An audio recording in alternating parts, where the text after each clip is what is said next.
queria deixar no coração de vocês um versículo que está em Provérbios 31. Não coincidência. Esse versículo está no mesmo capítulo que fala sobre a mulher virtuosa. O capítulo de Provérbios 31 são os ditados do rei Lemuel, uma exortação que sua mãe lhe fez. Sua mãe.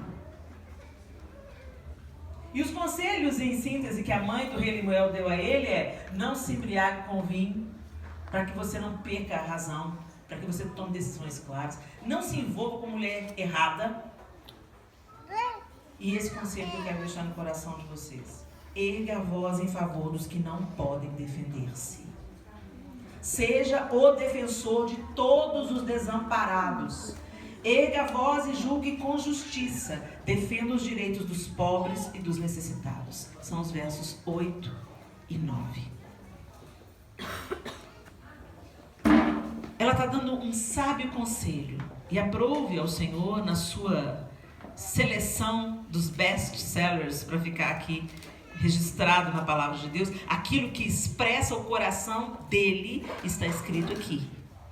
Saiu da boca da mãe do rei Lemuel a palavra de Deus, o conselho de Deus. E tem que sair das nossas bocas como mães o conselho de Deus. Que conselhos nós estamos dando? O interessante é que no contexto do aborto, da proteção à vida, nós, claro, nos ligamos, nos conectamos e pensamos principalmente no bebê, no que não pode defender-se. E é isso que exatamente que fala: erga a voz em favor dos que não podem defender-se. Então nós temos que erguer a voz, sim. Mas que voz? Voz de acusação? Voz de rejeição? Gente, o nosso inimigo, ele é extremo. E não é tomando o outro extremo que nós vamos combatê-lo. É indo para o centro. O centro da vontade de Deus. Deus é equilíbrio. Deus é justiça. E Deus não pensa só num lado. Deus pensa em todo mundo.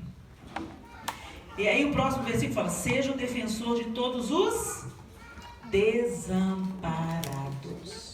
A maioria das mulheres que enxergam o aborto como uma porta são desamparadas. Como testemunho da nossa querida, ela disse: meu pai, já tinha um histórico em casa, meu pai tinha colocado a minha irmã para fora. Então o que estava no coração dela? Vontade de matar alguém? Medo, desespero, a falta de capacidade de lidar com as responsabilidades que aquela situação estava trazendo para ela. O desejo de se ver livre de um grande fardo, uma grande responsabilidade, que é uma característica dessa geração, principalmente dos mais jovens. E como nós, como mulheres, podemos interferir nesse processo. Não apenas abençoando o anjo, mas nos sentindo desafiadas a engrossar as fileiras dos que lutam pela justiça, dos que lutam pela defesa daqueles que não podem defender-se. Primeiro, os nossos legisladores. Não adianta a gente votar em alguém que é declaradamente a favor do aborto. Agora, eu abro um parêntese aqui. Pesquisem, porque tem muita fake news por aí. Muita fake news. Pesquisem os seus candidatos. Converse com eles, se você tem acesso. Principalmente, gente, se põe muita... Hoje a visibilidade toda está no presidente da República. E senador está passando batido, deputado está passando batido, estadual e federal. E são eles, os senadores, os deputados estaduais e federais, que vão decidir o destino das nossas crianças. O presidente da República, ele vai chancelar ou não. Mas quem vai decidir, quem vai votar, não é o presidente da República. Então, vote com responsabilidade, em oração pelo presidente, mas, sobretudo, meninas, vamos pesquisar candidatos pró-vida, candidatos que defendem a vida, candidatos comprometidos com a verdade de Deus. E eu não estou falando de ser crente só, não, porque tem um tanto de crente lá passando vergonha na gente. Agora, está acontecendo um advento jamais visto. A bancada evangélica, espírita e católica estão se unindo E a gente tem que valorizar isso. E enxergar nisso um movimento do céu. Que vai fazer as nossas diferenças parecerem insignificantes diante da cruz de Cristo. Eu não conheço profundamente a doutrina espírita, mas eu sei que os católicos reconhecem Jesus Cristo como Filho de Deus, Salvador da humanidade. Ah, mas os católicos isso, os católicos aquilo. E nós também temos nossas peretas como Evangelho. Vamos deixar de ser meninos, né? Vamos deixar de ser crianças e focar naquilo que é reino de Deus, verdade de Deus, justiça de Deus. E se quem Deus trouxer para somar com você for uma católica apaixonada pela vida, vamos aprender com ela. Ah, mas se ela for adoradora de Maria, e a gente que adora cara, adora pastor, adora ministro pop gospel. Deus tem que tratar com todas as nossas idolatrias, porque elas são uma verdade em todos nós. Muitas coisinhas pequenas tomam a primazia de Deus no nosso coração. E isso é idolatria. Tudo que toma a primazia de Deus no nosso coração é idolatria. Então vamos nos desfazer de conceitos, preconceitos contra a fé do outro. E como diz sabiamente a Bíblia, examine-se, pois, a si mesmo. Uma linguagem bem popular para nós. Cuide da sua vida. Combata seus próprios pecados. E o Senhor vai fazer o resto. O Senhor é que vai convencer o outro, o Senhor que vai trabalhar na vida do outro. E todos aqueles que estão buscando a Deus genuinamente vão encontrar. Porque Ele tem uma promessa: buscar-me-eis e me encontrareis quando me buscardes de todo o vosso coração. Então, se tem alguém buscando a Deus, mesmo que ela esteja enganada a respeito de algumas coisas, como muitas vezes eu estive. Quando você está buscando a Deus, você encontra a verdade. Ele vai se revelar, Ele vai te... E não vai ser homem nenhum que vai fazer isso. Vai ser o próprio Espírito Santo de Deus que vai te convencer da justiça, do pecado, do juízo. Então nós podemos e precisamos entender qual que é o nosso papel nesse momento histórico fundamental, pesquisar os nossos candidatos a deputado estadual, federal, Senado, governo, e a gente conversar com pessoas, e a gente não confiar em tudo que a gente vê no WhatsApp, porque nem tudo é verdade. A gente tem muita mentira contada como se fosse verdade, tem muito lobo vestido de cordeiro, e muito cordeiro que está sendo chamado de lobo. Então vamos nos informar, e vamos pedir principalmente ao Espírito Santo de Deus: Senhor, traz clareza, não deixa a gente confundido, não deixa a gente enganado.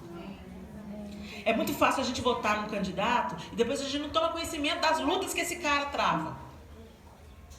Principalmente se ele é pró-vida, se ele é contra a ideologia de gênero, esse cara apanha e apanha pesado. E a gente já é maduro o suficiente para perceber que todo o circo em volta está montado para degenerar, para desacreditar aqueles que lutam pela justiça e pela verdade. Toda vez que a mídia conta essa história, ela conta com caricatura. Ela exalta os escândalos, as coisas erradas que acontecem, e ela abafa tudo que é feito com retidão. Então nós precisamos de, sabe, gente, parar de perder tempo com novela, ligar um pouquinho lá na TV Senado, assistir umas assembleias, sabe, conversar com seus representantes. Olha, eu te elegi, o que está acontecendo? O que você está fazendo? O que está rolando? Como eu posso ajudar? Eu posso ir para o plenário? Eu posso assistir às votações? Eu posso pressionar? O que eu posso fazer? Vamos participar da vida pública do nosso país. Quando o circo está pegando fogo lá no condomínio, no seu prédio, você tem que dar sua opinião, você tem que ir lá e se engajar. As reuniões são chatas? São chatas. Mas se você não quer que pinta o prédio de roxo e amarelo, você vai ter que ir na reunião e falar: peraí, eu tenho um voto contra, roxo e amarelo não é assim? Nem que seja para o seu voto ser desprezado, mas a gente tem o direito de se expressar, porque nós somos cidadãos que pagam seus impostos. Essa não é uma reunião política, mas é impossível a gente deixar essa fatia do bolo de fora dessa nossa discussão e dessa nossa reflexão. O meu segundo ponto é: quem você, como mulher, o que você, como mulher, está fazendo para resgatar a vida? Como você atua na prática hoje, no seu nicho de convivência? Gente, Aqui sempre tem uma mulher que fica sabendo da menina que engravidou, com 15 anos de idade. A filha da vizinha, aquela menina que foi sua aluna. Nós sempre temos acesso a meninas, a mulheres que estão passando por um momento difícil, uma gestação na solteirice. E aí, o que a gente faz? Como é que a gente reage a uma mãe solteira na igreja? Na vizinhança? Será que nós somos aquela mulher que faz o bolo, compra um enxoval, compra a fralda, faz o chá de bebê, faz o chá revelação, vai lá, fala assim, escuta, o que você está precisando? Eu quero te ajudar. Ou será que nós nos unimos na fofoca, nos portões e pelos corredores da igreja falando, ficou sabendo? Ficou sabendo? Não? Nem te conto, meu filho. O sangue de Jesus tem poder. Fulano, hein? Aquela menina não que me enganou, não, meu filho. Desde pequenininha, ó, uma safadinha ela. Isso não é cristianismo, gente. Isso é religiosidade hipócrita e mortal. Porque se fosse a sua filha, você ia ter compaixão dela. Esses dias eu fui numa igreja, fora de BH, outro estado. E a igreja estava devastada. Porque tinha um casalzinho de namorado na igreja. Ela com 15 e ele com 17. E ela engravidou. E a mãe e o pai levaram ela para fazer um aborto. Todo mundo na igreja. Quando o menino soube, ele fez tudo para impedir. Não, vocês não vão matar meu filho. Eu vou sumir, eu vou casar com ela, eu amo ela, eu vou casar com ela. Foi tarde demais. O pai do menino foi atrás do pai da menina e deu uma surra nele. Não posso culpá-lo. Não posso culpá-lo. Mas onde nós chegamos, que um neto, tá bom, veio antes do tempo, isso traz dor, pô, vocês começaram tão cedo, tão antes da hora, mas a gente está aqui para resolver problemas, e resolver problema não é matar uma pessoa, não é matando que a gente resolve. A marca de um aborto fica na vida de uma mulher para o resto dos seus dias. Ninguém fala sobre isso. Ninguém fala sobre os riscos que o aborto traz. Ninguém sabe que as marcas psicológicas não são apagadas. E isso sem mencionar, gente, o lado espiritual. Eu estou falando de ciência e de emoção, de psicologia e fisiologia. Ninguém fala sobre isso. Então é momento de nós nos organizarmos em grupos, procurarmos profissionais que possam nos orientar, expandirmos o trabalho do Ange. Se nós temos a capacidade, eloquência para falar, eu conheço uma menina que tem um trabalho lindo, lá em Brusque, Santa Catarina. Ela pesquisou todos os efeitos colaterais que o aborto legal, feito por médicos competentes, tudo que ele pode trazer para o corpo de uma mulher, todos os riscos que ela corre. E ela se muniu de tudo isso e ela, sozinha, começou a procurar as escolas e a pedir para palestrar. E ela, sozinha, tem feito um trabalho de resgate, evitando que as meninas pratiquem o aborto.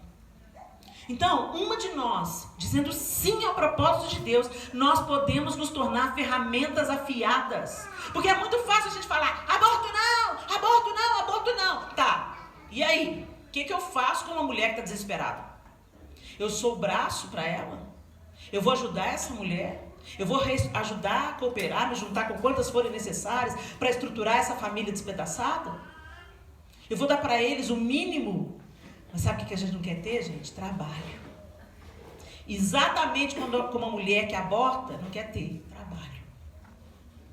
Não, é muita responsabilidade. Eu vou ter que cuidar desse menino sozinho. Eu já tenho 3 filhos. Não, vai dar muito trabalho. Não, vai ser muito difícil. Não, vai me tirar noites. Não, é o resto da vida de responsabilidade. Não. E a gente também, a gente se julga melhor, porque a gente grita aborto, não. Mas a gente lava as nossas mãos e fala assim, passou a lei, tá ótimo.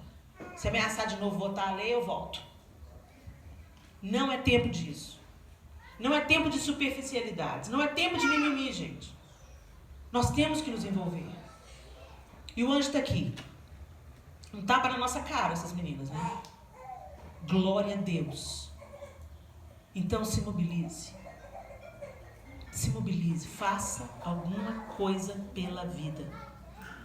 Vote pela vida. E viva pela vida.